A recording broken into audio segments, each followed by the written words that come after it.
Assalamualaikum warahmatullahi wabarakatuh. Perkenalkan, nama saya Wanda Puspita, NIM akhir 270 dari kelas 3H Prodi Hukum Ekonomi Syariah. Di sini saya akan menyampaikan materi tentang pemikiran politik sani dan bentuk-bentuk kekuasaan. Kemudian pertama-tama di sini saya akan menjelaskan mengenai pengertian sani. Sani adalah sebutan pendek dari Ahlus Sunnah wal Jamaah, yaitu sebuah aliran pemikiran yang mengklaim dirinya sebagai pengikut sunnah atau the follower of the sunnah. Ini ialah nama bagi kelompok muslim pendukung sunnah menurut terminologi syarok, ahli hadis, ahli kalam, dan ahli politik. Kemudian gagasan sani. Yang pertama ada sumber kekuasaan. Nah, sumber kekuasaan sani ini adalah khalifah. Jadi khalifah adalah pemegang kekuasaan dalam negara.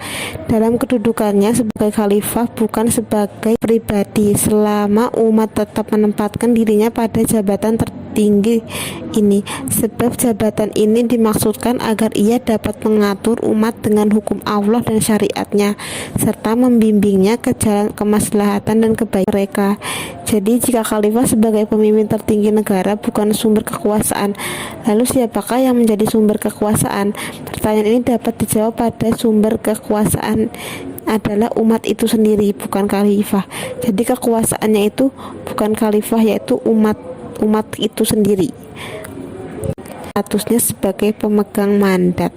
Oleh karena itu, umat dapat memecatnya apabila terdapat alasan-alasan yang sah untuk itu.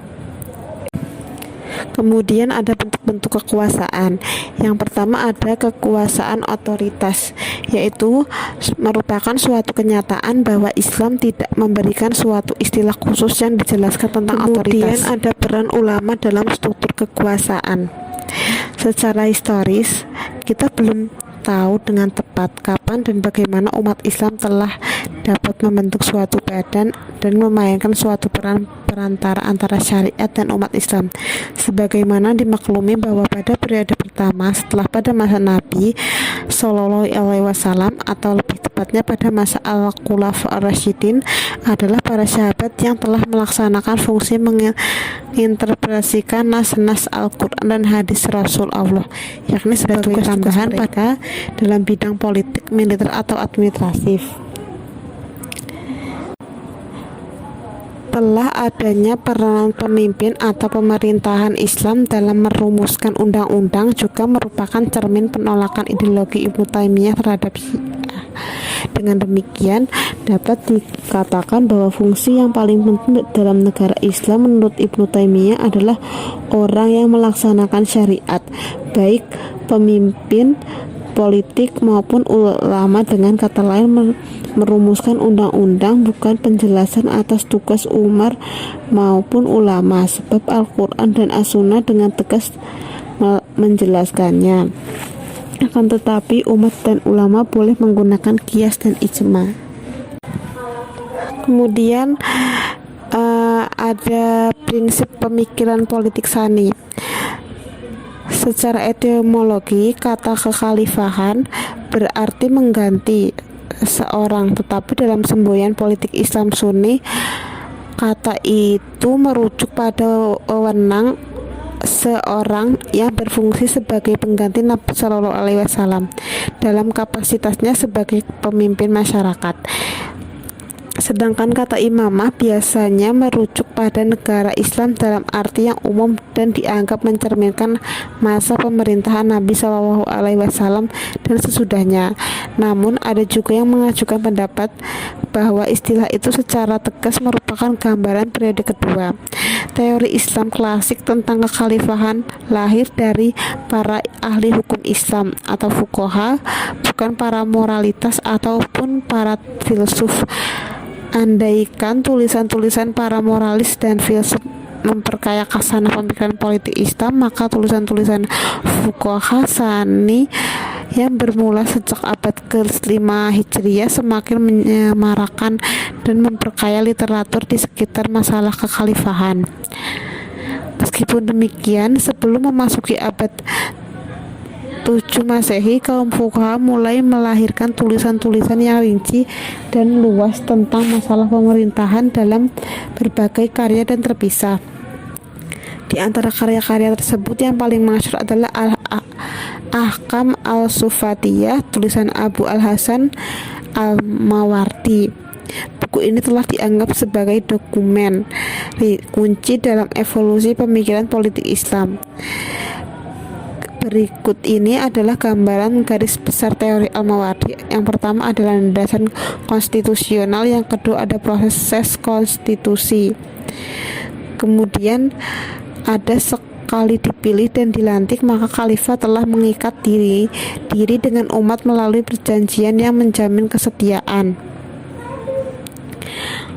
Kemudian ada hak untuk menentang kekuasaan itu bila seorang khalifah terpilih dan memegang kekuasaan, maka kepatuhan kepadanya tidak hanya dalam politik tugas tetapi juga dalam kewajiban agama. Namun seorang khalifah juga dapat kehilangan kekuasaannya jika terdapat perubahan moral yang kritis kadar pribadi dan keimanannya.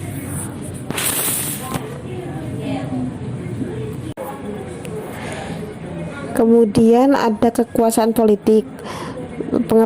Pengertian kekuasaan politik ini terbentuk dari kata kuasa dengan imbuhan ke dan akhiran an.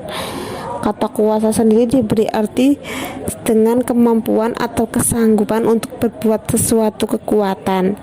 Kemudian kekuasaan ini juga memiliki arti mampu, sanggup, dan kuat.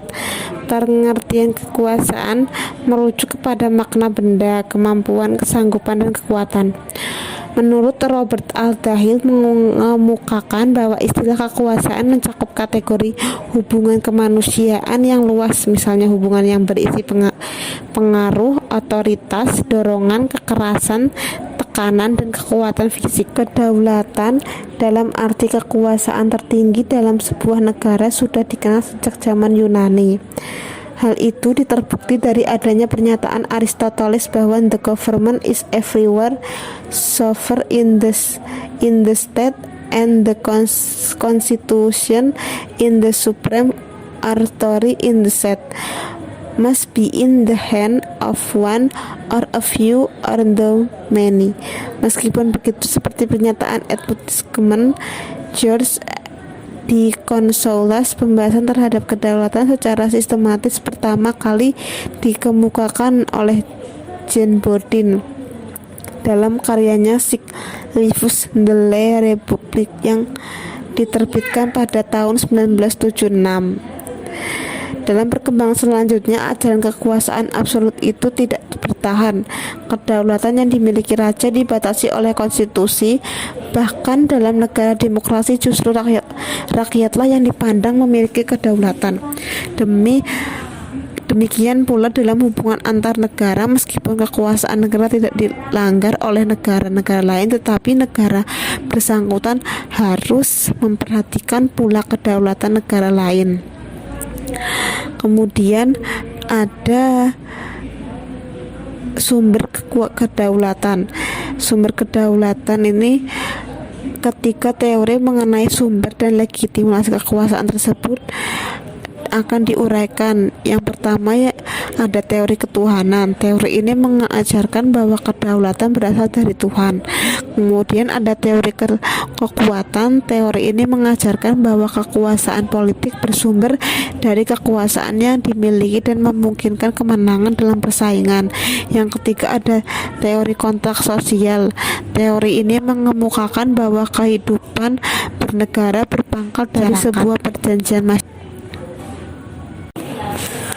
Kemudian ada distribusi kekuasaan.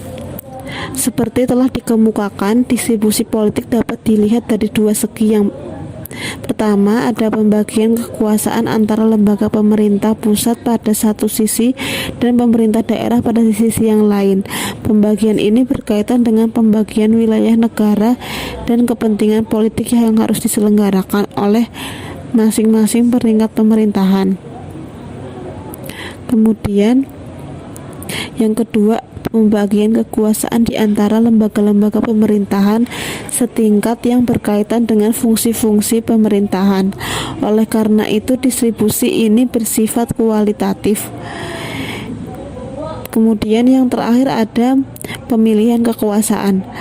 Pembagian kekuasaan politik berdasarkan fungsi-fungsi pemerintahan sudah dikenal sejak zaman Aristoteles, yaitu sebagai berikut. Yang pertama ada lembaga pertimbangan warga negara atau deliver body, di mana lembaga ini berfungsi antara lain menyelenggarakan kekuasaan legislatif. Yang kedua, lembaga pemerintahan magistrate yang menyelenggarakan kekuasaan eksekutif. Yang ketiga ada sidang pengadilan atau the court of